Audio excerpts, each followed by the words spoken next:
ஆண்டவருடைய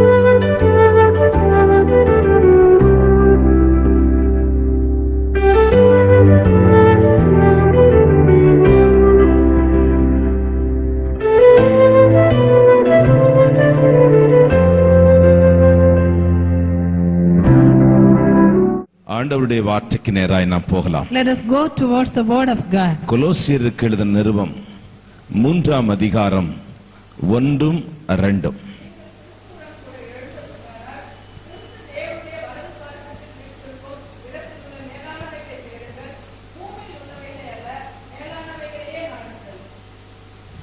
Colossians chapter 3 verse 1 and 2. If then you were raised with Christ, seek those things which are above, where Christ is sitting at the right hand of God. Set your mind on things above, not on things on the earth. நிருபங்கள் எல்லாம் சபைக்கும் விசுவாசிகளுக்கும் எழுதப்பட்டவைகள். All these epistles were written to the church and the believers. விசுவாசிகளுக்கு பரிசுத்த ஆவியானவர் கொலோசியருக்கு எழுதும்போது அவர் இப்படி எழுதுகிறார்: நீங்கள் கிறிஸ்துவோடு கூட எழுந்தது உண்டானால் நீங்கள் ஒன்றை செய்ய வேண்டும், மேலானவைகளை நீங்கள் தேடுகிறவர்களாய் நாடுகிறவர்களாய் இருக்க வேண்டும். Apostle Paul was writing to the believers in the city of Colossae. He was writing that if you were raised with Christ, you should seek the things above, not the things on the earth.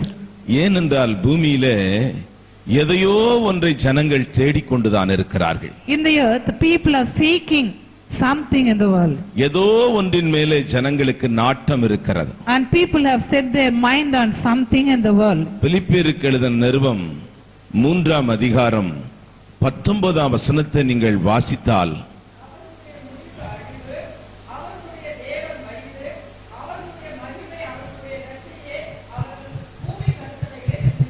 பூமிக்கு அடுத்தவைகளை சிந்திக்கிறார்கள். Philippians chapter 3 and verse 19.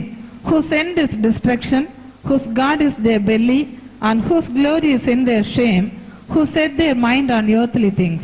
பூமியிலே அவர்களுடைய நாட்டமெல்லாம் பணம் சம்பாதிக்க வேண்டும், பொருட்களை சம்பாதிக்க வேண்டும், நல்ல வீடுகளை கட்ட வேண்டும், பணங்களை சேர்க்க வேண்டும்.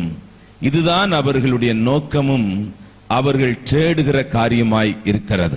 The purpose of the worldly people are to earn lot of money, buy houses and lot of property in the world.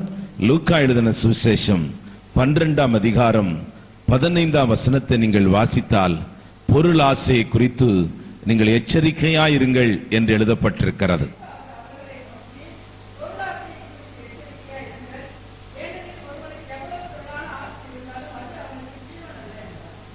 Luke chapter 12 verse 15. And he said to them, take heed and beware of covetousness, for one's life does not consist in the abundance of his things he possesses. ஆண்டவர் சொல்லுகிறார், அவனுக்கு எவ்வளவு திரளான ஆசை இருந்தாலும் அது அவனுக்கு ஜீவன் இல்லை என்று எழுதப்பட்டிருக்கிறது. And it is written that though he has abundance of things in the world, it is not his life. நீ எதை தேடுகிறாயோ அதன் மேல்தான் உன் இருதயம் இருக்கும். What you seek after, your heart will be there. லோத்தின் மனைவியை தேவன் விடுதலையாக்க மிகவும் கஷ்டப்பட்டார். The Lord was struggling to deliver the wife of Lot. சரீரத்தில் இருந்து அவளை ஆண்டவர் வெளியே கொண்டு வந்து விட்டார். The Lord could deliver her physically. ஆனால் இருதயத்தில் இருக்கிற எண்ணத்திலிருந்து அவளை வெளியே கொண்டு வர முடியவில்லை. But the Lord could not deliver her from the thoughts of her heart. அவள் கரத்தை ஆண்டவர் பிடித்து வெளியே கொண்டு வந்தார். The Lord held her hand and took her out of the city. ஆனால் அவளுடைய உணர்வுகளிலே மாற்றம் உண்டாகவில்லை. But there was no change in her emotions. அவளுடைய எண்ணங்களிலே மாற்றங்கள் உண்டாகவில்லை. There was no change in her thoughts. நீங்கள் ஆதியாகம புத்தகம் 19ஆம் அதிகாரம் 26ஆம் வசனத்தை வாசித்து பாருங்கள். அவள் மனைவியோ பின்னிட்டு பார்த்து உப்பு தூணாய் மாறி போனாள். Genesis 19:26 and 26. But his wife looked back behind him and she became a pillar of salt. லூக்கா எழுதின சுவிசேஷம் 17ஆம் அதிகாரம் 32ஆம் வசனத்தை வாசித்து பாருங்கள். லோத்தின் மனைவியை நீங்கள் நினைத்துக் கொள்ளுங்கள் என்று வேதம் Luke சொல்லுகிறது. chapter 17 and verse 32. Remember Lot's wife.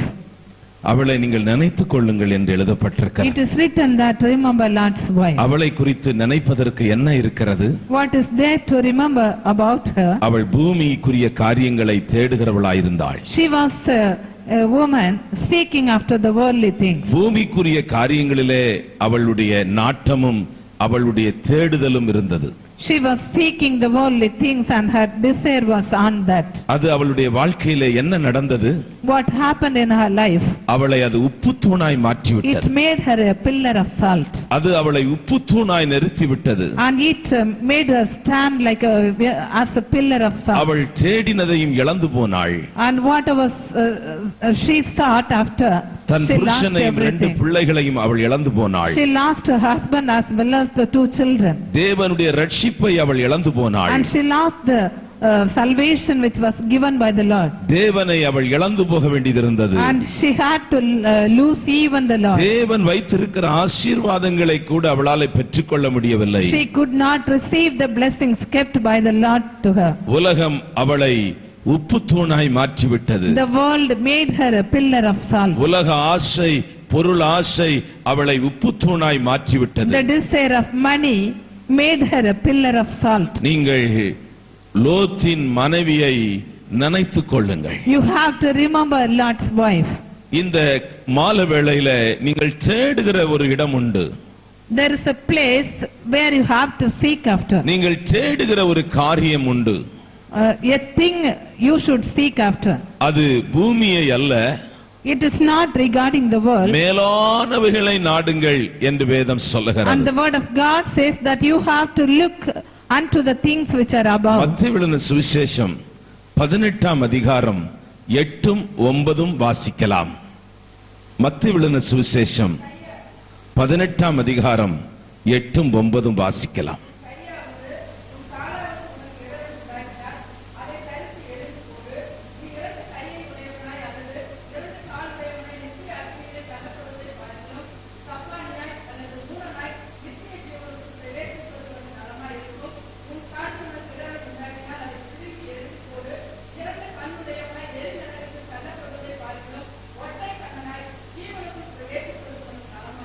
Matthew chapter 18 verses 8 and 9. If your hand or foot causes you to sin, cut it off and cast it from you. It is better for you to enter into life lame or maimed rather than having 2 hands or 2 feet to be cast into the everlasting fire. And if your eye causes you to sin, pluck it out and cast it from you. It is better for you to enter into life with 1 eye rather than having 2 eyes to be cast into hellfire.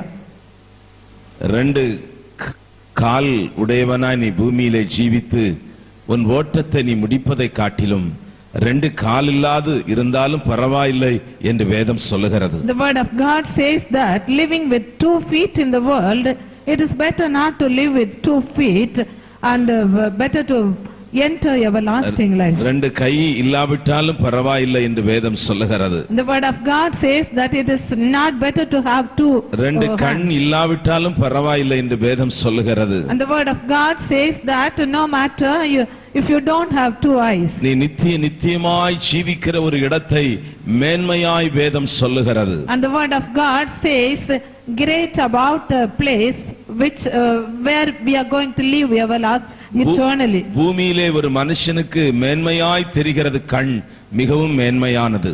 And in the world everybody considers eye as the great thing. கால் மிகவும் முக்கியமானது. And legs are even important. கால் ரொம்ப முக்கியமானது. And legs are guy equally ரொம்ப important. முக்கியமானது. Hands are equally important. ஊனமாய் இருக்கிற ஒரு மனுஷனை இந்த உலகத்திலே யாரும் நேசிக்க மாட்டார்கள். Nobody will love the person who is lame. ஊனமாய் இருக்கிற ஒரு மனுஷனை இந்த உலகம் வெறுத்து தள்ளும். And the world will cast away the people who are lame. ஆனால் வேதம் என்ன சொல்லுகிறது? What the word of God நீ says, ஊனனாய் இருந்தாலும் பரவாயில்லை, it is better for you to be lame. மேலான ஒரு தேசத்தை நான் உனக்கு வைத்திருக்கிறேன் என்று ஆண்டவர் The சொல்லுகிறார். Lord says that I have kept a land for you. நீங்கள் யோவான் எழுதின சுவிசேஷம் 14ஆம் அதிகாரம் 1ம் 2ம் வாசிக்கலாம். உங்கள் இருதயம் கலங்காதிருப்பதாக. தேவனிடத்தில் விசுவாசமாயிருங்கள், என்னிடத்திலும் விசுவாசமாயிருங்கள். என் பிதாவின் வீட்டில் அநேக வாசஸ்தலங்கள் உண்டு. அப்படி இல்லாதிருந்தால் நான் உங்களுக்கு சொல்லியிருப்பேன். ஒரு ஸ்தலத்தை நான் உங்களுக்காக ஆயத்தம் பண்ணும்படி போயிருக்கிறேன். John 14 verses 1 and 2. Let not your heart be troubled. You believe in God, believe also in me. In my Father's house are many mansions. If it were not so, I would have told you, I go to prepare a place for you. ஒரு ஸ்தலத்தை நான் உங்களுக்காக ஆயத்தம் பண்ணும்படி போயிருக்கிறேன் என்று ஆண்டவர் சொல்லியிருக்கிறார். And the Lord said that I am going to prepare a place for you. 2000 வருஷமாய் ஒரு ஸ்தலத்தை ஆண்டவர் உங்களுக்காக கட்டி வருகிறார். The Lord had been building a house for the past 2000 years. அப்போஸ்தலனாகிய யோவான் பத்மதீவில் இருந்து அந்த தேசத்தை பார்க்கிறான். And Apostle John, when he was in the island of Patmos, he was having a vision about the land. தன் தரிசனத்திலே அதை பார்க்கிறான். He was seeing it in his vision. அந்த தேசத்தின் அழகை பார்க்கிறான். And he was seeing the beauty of that அந்த land. தேசத்தின் மேன்மையை பார்க்கிறான்.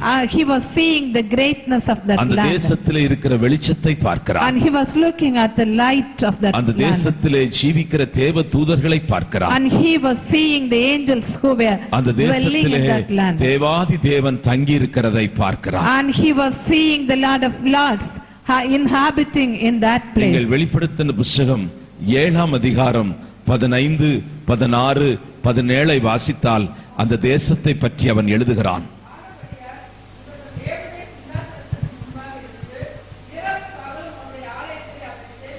தேவனுடைய சிங்காசனத்திலே இருந்து இரவும் பகலும் அவரை சேவிக்கிறார்கள். சிங்காசனத்திலே வீற்றிருக்கிறவர்கள் இவர் மேல் வாசமாயிருப்பார். இனி இவர்கள் பசி அடைவதும் இல்லை, இனி இவர்கள் தாகம் அடைவதும் இல்லை. வெயிலாவது உஷ்ணமாவது இவர்கள் மேல் படுவதும் இல்லை. சிங்காசனத்தில் வீற்றிருக்கிற ஆட்டுக்குட்டியானவரே இவர்களை மேய்த்து இவர்களை ஜீவ தண்ணீர் அண்டையின் ஊற்றண்டைக்கு நடத்துவார். தேவன் தாமே இவர்கள் கண்ணீர் யாவையும் துடைப்பார். Revelation chapter 7 verses from 15 to 17. Therefore they are before the throne of God and serve him day and night in his temple. And he who sits on the throne will dwell among them. They shall neither hunger anymore nor thirst anymore. The sun shall not strike them, nor any heat. For the Lamb who is in the midst of the throne will shepherd them and lead them to living fountains of waters. And God will wipe away every tear from their eyes.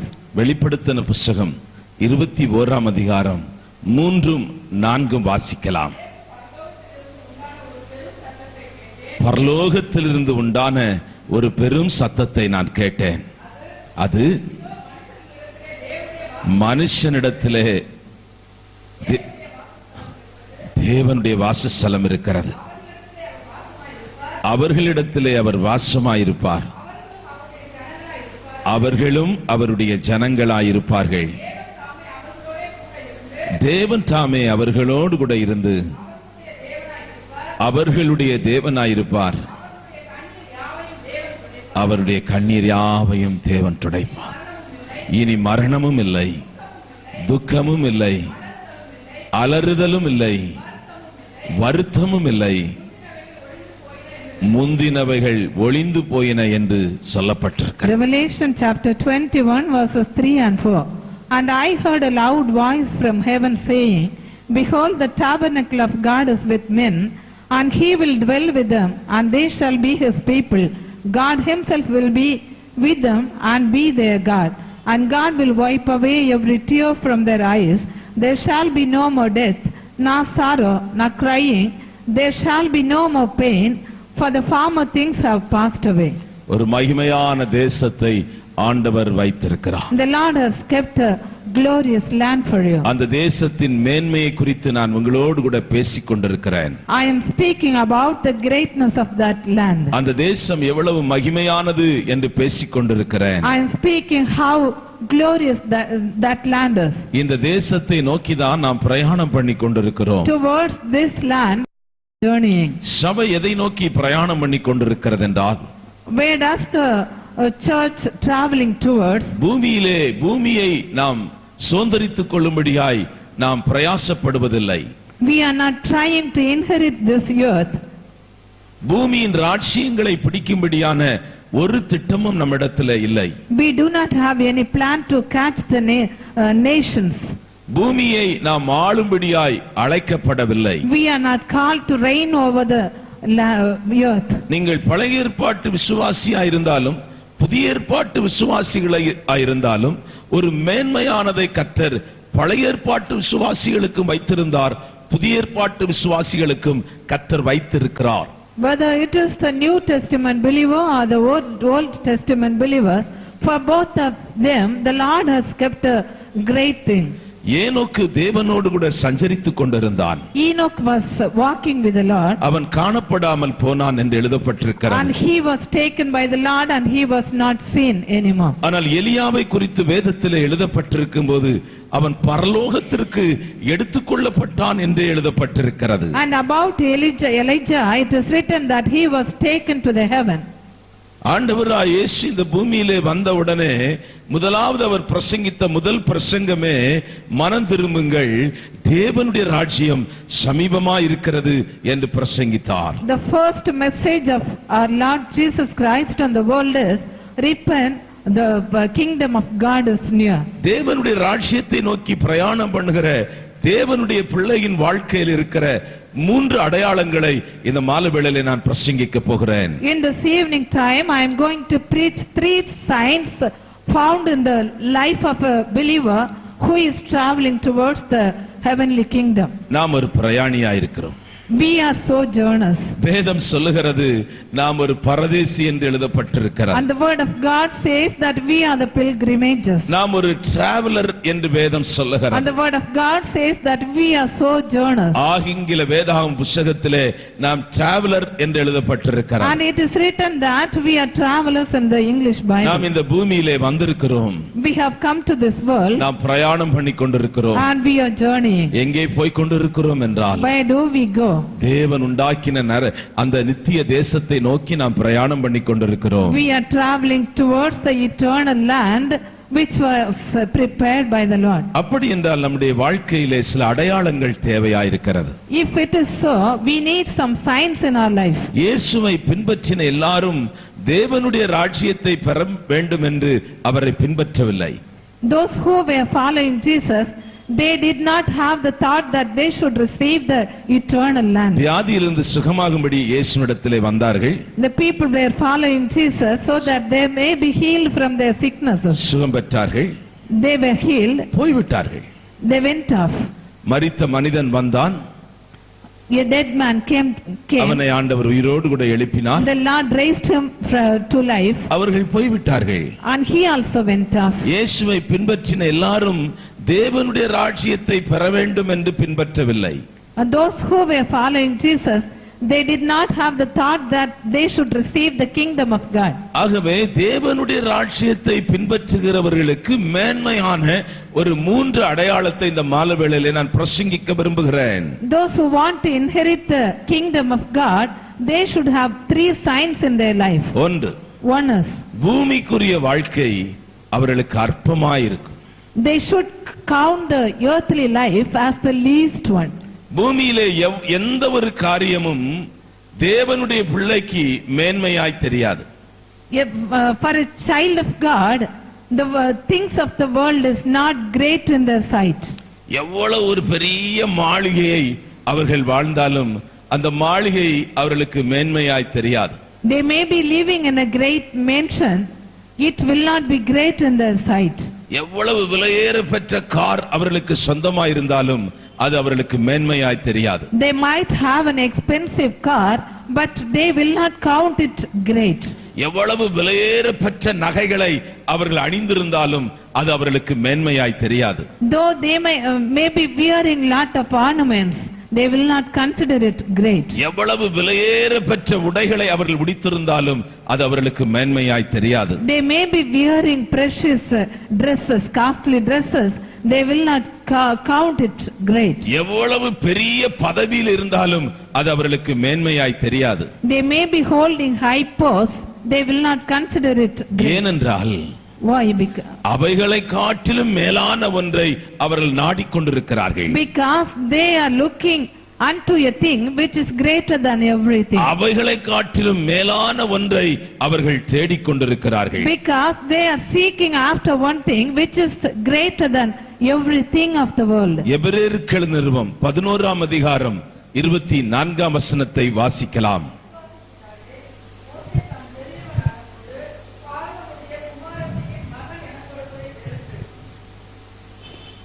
Hebrews chapter 11 and verse 24.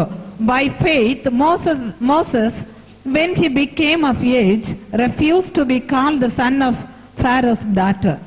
மேன்மையான ஒன்றை அவன் வெறுக்கிறான். And he hated the thing which is great. ஜனங்களெல்லாம் எப்பொழுது இந்த சந்தர்ப்பம் கிடைக்கும் என்று எதிர்பார்த்து கொண்டிருக்கிறார்கள். People are looking for such an opportunity. அருமையான ஆண்டவருடைய பிள்ளைகளே, பார்வோனுடைய குமாரத்தி எனப்படுவதை மோசே வெறுத்தான்.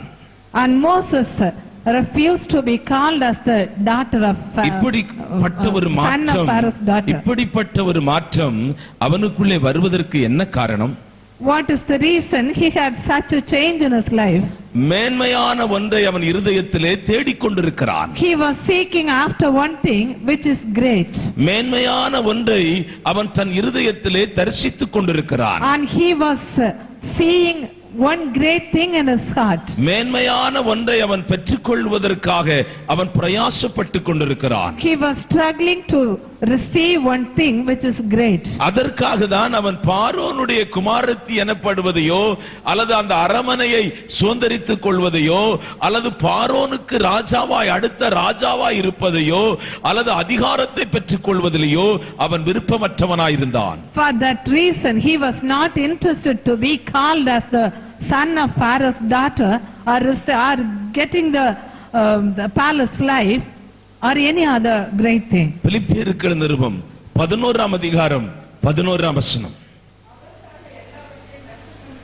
அவருக்காக எல்லாவற்றையும் நஷ்டம் என்று விட்டேன், குப்பையுமாக எண்ணுகிறேன். I also count all things lost for the excellence of the knowledge of Christ Jesus my Lord, for whom I have suffered the loss of all things and count them as rubbish, that I may gain Christ. யோசித்து பாருங்கள், யார் இந்த உலகத்திலே மேன்மைகளை உதறி தள்ளி விடுவார்கள்? Who will cast away the great things of the world? யார் இந்த உலகத்திலே எல்லாவற்றையும் நஷ்டம் என்று நினைப்பார்கள்? Who will count everything as loss? எல்லாவற்றையும் குப்பையுமாய் எண்ணுவார்கள். Who will count everything as rubbish? இந்த உணர்வுக்குள்ளே நீங்கள் வர வேண்டும். You have to come to this point. அதுதான் நீங்கள் தேவனுடைய ராஜ்யத்தை நோக்கி பிரயாணம் பண்ணுகிறீர்கள் என்பதற்கு முதல் அடையாளமாய் இருக்கிறது. That is the first sign that you are traveling towards the kingdom of God. அநேக சமயங்களிலே நாம் தேவனுடைய ராஜ்யத்தை பிரயாணம் பண்ணும்போது அநேக சோதனைகளுக்குள்ளாய் நாம் நடந்து வர வேண்டியிருக்கும். Many times when we are traveling towards the heavenly things, we had to meet we will have to meet lot of trials and tribulations. நீங்கள் அருமையான அநேக சோதனைகளுக்கூடாய் வருவீர்கள். You will have to walk through many temptations. ஆனால் உங்களுடைய தரிசனத்தை நீங்கள் இழந்து விடாதிருங்கள். But you should not lose your vision. உங்கள் பாரத்தை நீங்கள் இழந்து விடாதிருங்கள். You should not lose your burden. எவ்வளவு மேன்மையும் உங்களுக்கு இந்த பூமியிலே மேன்மையாய் தெரியக்கூடாது. You should not count the things of the world great. உலகமெல்லாம் மாயை. The world is full of vanity. உலகமெல்லாம் அருமையான நீங்கள் காண்கிற எல்லாம் மறைந்து போகும். Whatever you see will vanish away. இந்த உணர்வு உங்களை விட்டு ஒருபோதும் பிரிய வேண்டாம். Such feeling should never depart from you. அருமையான தேவனுடைய பிள்ளைகளே, உங்களுடைய உணர்வு எப்படி இருக்க வேண்டும் என்றால், Dear children of God, how your feelings should be. உங்களுடைய எண்ணங்கள் எப்படி இருக்க வேண்டும் என்றால், How your emotions should be. உங்களுடைய சிந்தை எப்படி இருக்க வேண்டும் என்றால், What kind of thought you should have. மோசே ஒரு வாலிபன். Moses was an young man. அவன் திருமணமாகாதவன். He was an unmarried இவனுக்கு person. பொண்ணு இப்ப எங்க கிடைக்குதுன்னா பார்வோனுடைய மகள் கிடைக்கிறது. And he was about to receive the daughter of Pharaoh. மனசு சொல்லும் இந்த சந்தர்ப்பத்தை விட்டுவிடாதே. And his carnal mind would have told, do not eat. அருமையான கர்த்தருடைய பிள்ளையே, வாலிபனாகிய மோசே, The young man Moses. அவனை பாருங்கள், அவனுடைய உணர்வை பாருங்கள்.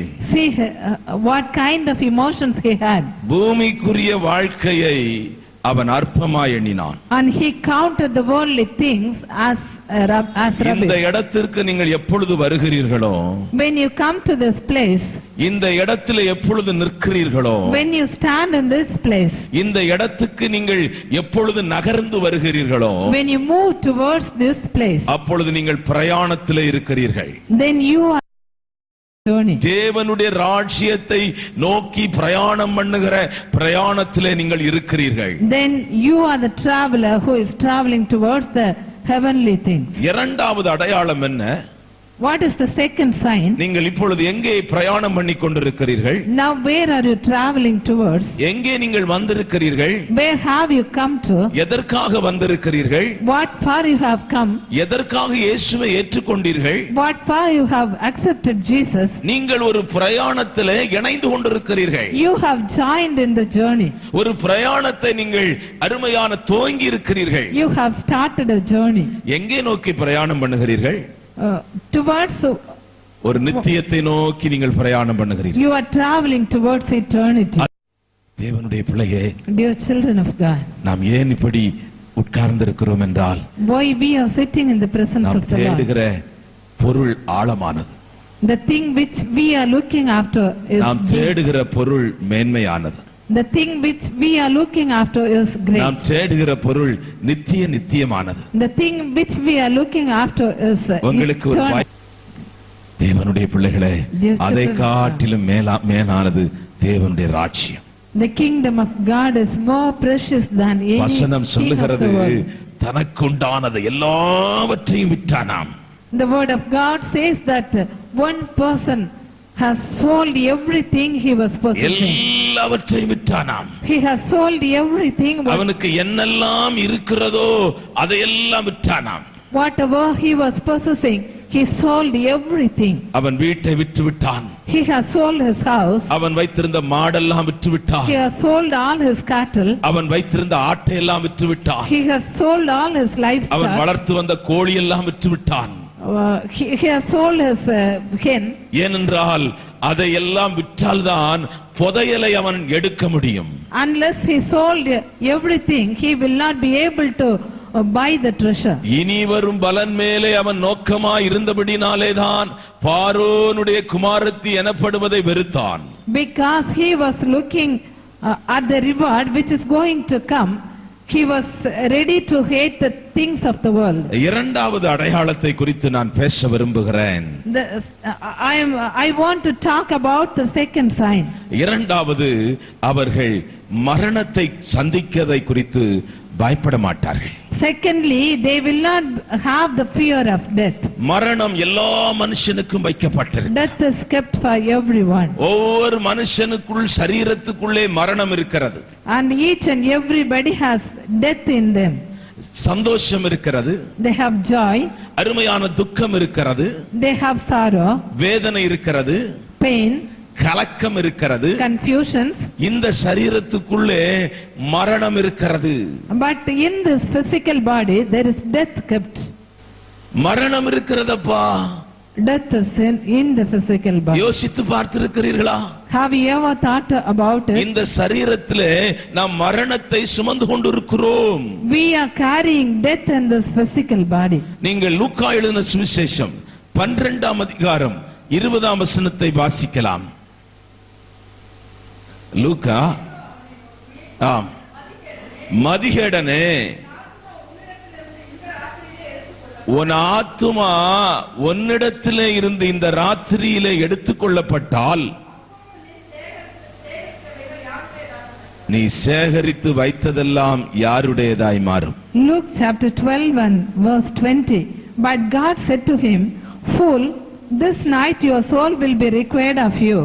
Then whose will those things be which you have provided? மதிகேடனே என்று ஆண்டவர் சொல்லுகிறார். The Lord called him as fool. மரணத்தை சந்திக்கிற ஒரு ஆயத்தம் எப்போதும் ஒரு தேவனுடைய பிள்ளைக்கு இருக்க வேண்டும். A child of God should be prepared to meet death at any time. நீங்கள் சங்கீதங்களின் புத்தகம் 9ஆம் அதிகாரம் 13ஆம் வசனத்தை வாசிக்கலாம். சங்கீதங்களின் புத்தகம் மரண வாசல்கள் என்று என்னை தூக்கி விடுகிற கர்த்தாவே என்று சங்கீதக்காரன் தேவனை நோக்கி வேண்டுதல் பண்ணுகிறார். Psalm 9 verse 13. Have mercy on me, O Lord. Consider my trouble from those who hate me. You who lift me up from the gates of death. அருமையான கர்த்தருடைய பிள்ளைகளே, மரண வாசல் என்று சொல்லுகிறான். It is written that the gates of death. நீங்கள் வெளிப்படுத்தின புத்தகம் 1ஆம் அதிகாரம் 18ஆம் வசனத்தை வாசித்து பாருங்கள். மரித்தேன், ஆனாலும் இதோ சதா காலமும் உயிரோடு கூட இருக்கிறேன். மரணத்திற்கும் திறவுகோலை உடையவராயிருக்கிறார். Revelation chapter 1 and verse 18. I am he who lives and was dead, and behold, I am alive for evermore. Amen. And I have the keys of Hades and of death. மனிதன் பாவம் செய்தபோது 3 விதமான மரணத்தை மனிதன் சந்தித்தான். When man sinned, he had to meet 3 kinds of death. One is ஆத்துமாவிலே உண்டாகிற மரணம். the death which occur in the soul. இரண்டாவது, Second is அவன் நித்தியத்திலே சந்திக்க வேண்டிய மரணம். the death which he will have to meet in eternity. மூன்றாவது, Third is அவன் சரீரத்திலே உண்டாக வேண்டிய மரணம். the death which is going to occur in his physical body. நாம் பொதுவாக பார்க்கிற மரணம் சரீரத்திலே உண்டாகிற மரணம். Commonly we see the physical death. நான் ஆண்டவரை பார்த்து சொன்னேன், ஆண்டவரே, இந்த சரீர மரணத்தில் இருந்து கூட தேவனுடைய பிள்ளைகளை தப்புவித்திருக்கலாம் என்று நான் கேட்டேன். I used to ask the Lord, you could have delivered your people out of the physical death. ஆண்டவரே, உம்முடைய பிள்ளைகள் யாரும் சாகக்கூடாதப்பா, எங்கள் சபையில ஒருத்தரும் வந்தாலும் சாகக்கூடாது ஆண்டவரே. நான் உண்மையா ஆண்டவரை பார்த்து கேட்டேன். எப்படி என்றால் 3 மரணத்துக்கு நான் தப்பிக்கொள்ளுகிறோம்.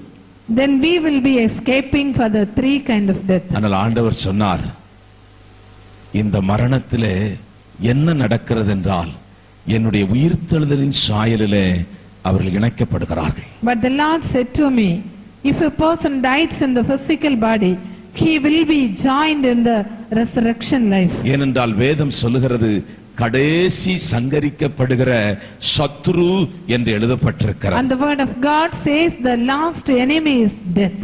அப்படி என்றால் தேவனை அறியாதவர்களுடைய நிலைமை என்ன? What is the state of the people who do not know the Lord? அவர்கள் உயிர்த்தெழுகிறார்கள். They will also be resurrected. ஆனால் அவருடைய சாயல் வித்தியாசமானது. But their image will be different. அவர்கள் மரணத்தின் சாயலிலே இணைக்கப்படுகிறார்கள். They will be joined in the image of death. இருளின் சாயலிலே இணைக்கப்படுகிறார்கள். They will be joined in the image of பிசாசின் darkness. சாயலிலே இணைக்கப்படுகிறார்கள். They will be joined in the image of the அவருடைய Satan. நித்திய மரணமாய் இருக்கிற அக்கினியும் கந்தகத்தையும் நோக்கி அவர்கள் பிரயாணம் பண்ணுகிறார்கள். And they are traveling towards the lake of fire and brimstone. ஆனால் தேவனுடைய பிள்ளைகளுடைய வாழ்க்கையின் முடிவு என்ன? What is the destiny of the children of God? அவர்கள் உயிர்த்தெழுதலின் சாயலிலே இயேசு கிறிஸ்துவினுடைய உயிர்த்தெழுதலின் சாயலிலே இணைக்கப்படுகிறார்கள். They will be joined in the image of the resurrected Christ. அவர்கள் வெளிச்சத்தை நோக்கி பிரயாணம் They பண்ணுகிறார்கள். are turning towards light. அவர்களுக்காய் தேவன் உண்டாக்கி இருக்கிற தேசத்தை அவர்கள் சுதந்தரித்துக் And கொள்ளுகிறார்கள். they will inherit the land which is being prepared for them by the Lord. ஆகவே தேவனுடைய பிள்ளைகள் மரணத்தை குறித்து பயப்பட வேண்டியதில்லை. So that the children of God need not fear about the death. அஞ்ஞானியர்கள் துக்கப்படுகிறது போல நீங்கள் துக்கப்பட வேண்டியதில்லை. You need not grieve about the death as the aliens do. ஆகவே 3 விதமான மரணத்திற்கு நீங்கள் தப்பிக்கொள்ளுகிறீர்கள். And you will be rescued of the 3 kinds of death. ஆத்தும மரணத்திலிருந்து நீங்கள் விடுதலையாக்கப்பட்டு விட்டீர்கள். You had been set free from the death of the soul. நித்திய ஜீவனை நீங்கள் சுதந்தரித்துக் கொண்டு இருக்கிறீர்கள். ஆகவே நித்திய மரணத்துக்கு நீங்கள் தப்பிக்கொண்டீர்கள். Because you have inherited the eternal life, you had been set free from the eternal death. சரீர மரணத்திலே நீங்கள் உயிர்த்தெழுதலின் சாயலிலே இணைக்கப்படுகிறீர்கள். And by the death of the physical body, you will be joined in the image of the resurrection of Christ. இயேசு கிறிஸ்துவின் உயிர்த்தெழுதலின் சாயலிலே நீங்கள் இணைக்கப்படுகிறீர்கள். You are going to be joined in the image of the resurrected Christ. ஆகவே மேலானவைகளை நாடுகிற தேவனுடைய பிள்ளைகளின் வாழ்க்கை அவர்கள் மரணத்தை சந்திக்க ஆயத்தமாய் இருக்க வேண்டும். Those who have set their mind on the things above, they will be prepared to meet death at any time. மூன்றாவது, The third thing is, ஏனென்றால் நாம் ஒன்றை தேடிக்கொண்டிருக்கிறோம், we are seeking after one thing, ஒன்றை நாடிக்கொண்டிருக்கிறோம், we are desiring one thing, மேலானவைகளை தேடியும் நாடியும் கொண்டிருக்கிறோம். we are seeking and have a desire over one thing. முதல் அடையாளத்தை நான் உங்களோடு கூட பிரசங்கித்தேன். I have preached the first sign to you. பூமிக்குரிய ஜீவியம் அவர்கள் மேன்மையாய் நினைப்பதில்லை. They will not consider the earthly things as great. இரண்டாவது, மரணத்தை சந்திக்க அவர்கள் ஆயத்தமாய் இருக்கிறார்கள். They are prepared to meet death at any time. மூன்றாவது, தேவனுடைய ராஜ்யத்தை கட்டுகிற பணிக்கு தங்களை ஒப்புக் கொடுக்கிறார்கள். They will submit themselves to build the kingdom of God in this world. ஏதோ ஒரு விதத்துல கர்த்தருடைய ராஜ்யத்தை நீங்கள் கட்டுகிற பணியிலே உங்களை ஈடுபடுத்திக் கொள்ள வேண்டும்.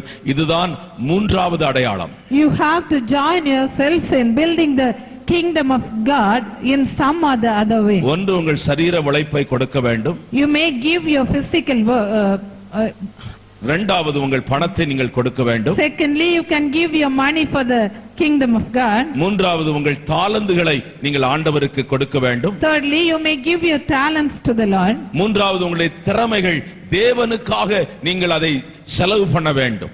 You can spend your skills for the sake of the Lord. மூன்று விதமான நிலைமையிலே நீங்கள் கர்த்தருடைய வேலையை செய்யலாம். In three states you can do the ministry of God. ஒன்று, முழு நேரமும் கர்த்தருடைய வேலையை செய்கிற ஒரு வேலை இருக்கிறது. You can do full time the ministry of God. இரண்டாவது, பகுதி நேரம் கர்த்தருடைய வேலையை செய்கிற ஒரு வேலை இருக்கிறது. The second thing is the part time ministry. மூன்றாவது, நீங்கள் சமயம் கிடைக்கும் போதெல்லாம் தேவனுடைய வேலையை செய்கிற ஒரு வேலை இருக்கிறது. Thirdly, you can preach the gospel whenever you get time. உங்கள் வேலையை நீங்கள் எப்படி வேணுமானாலும் தெரிந்து கொள்ளலாம். You can choose your work. அப்போஸ்தலர் 9ஆம் அதிகாரம் 6ஆம் வசனத்தை வாசிக்கலாம். அவன் நடுங்கி திகைத்து, ஆண்டவரே, நான் என்ன செய்ய வேண்டும் என்று நீ நினைக்கிறீர் என்று கேட்கிறான். Acts chapter 9 and verse 6. So he, trembling and astonished, said, Lord, what do you want me to do? ஆண்டவர் அதே 9ஆம் அதிகாரம் 15வது வசனத்திலே நீ என்ன செய்ய வேண்டும் என்று ஆண்டவர் சொல்லுகிறார்.